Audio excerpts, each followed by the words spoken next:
What the hell is happening in Canada? Ordinary Canadian episode 2, the three countries that stopped the war. To the same three countries, Canada has been courting for energy partnerships, and nobody's actually talking about it. So, yeah, the United States today had a scheduled attack on Iran planned for tomorrow morning.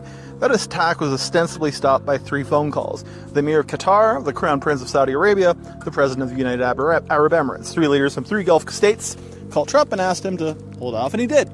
Those 3 countries, sit with that for a moment. Saudi Arabia, Qatar, and the UAE are 3 countries that Mark Carney has been in direct diplomatic contact with as part of Canada's post-US economic pivot. The decoupling, the trade fast-tracking, the energy conversations, the Gulf state visits. Canada's been building relationships itself away from exclusive dependence on the US.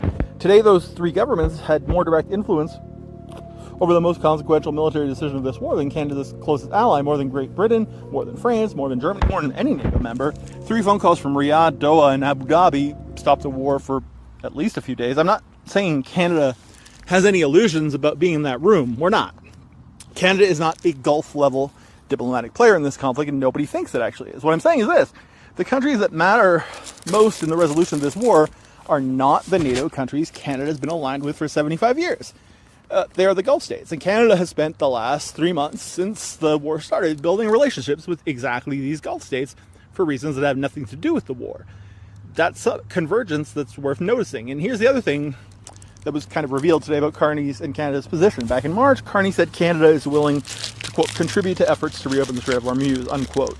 That was on March 19th. He said it on the same day that Defense Minister McGuinty said Canada was considering helping Iran's neighbors defend themselves. Today, Iran's negotiating position submitted via Pakistan included Hormuz as a sovereignty condition as a precondition for the a resolution.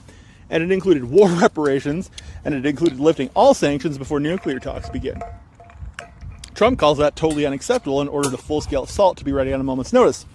If that assault happens, and it could, because Trump said, moment's notice, Canada's going to have to answer questions about Hormuz, about what, quote, contribute to efforts to reopen, unquote, actually means when the U.S. military is back at it, about whether Canadian exchange officers at CAOC Qatar, which is like the Joint Operations Center, were in the loop about all of it the whole time, and 70% of Canadians want neutrality. Canada has been threading a needle for 80 days, supporting our stated objective while distancing ourselves from the planning. Today, that needle is getting a lot harder to thread. The Gulf states stopped the war today, and we're watching from the sidelines. I'm Kevin Duska, episode 22 of Ordinary Canadian. What the fuck hell is going on with Canada? Please like and subscribe, or buttons and mash them and all that shit. Cheers.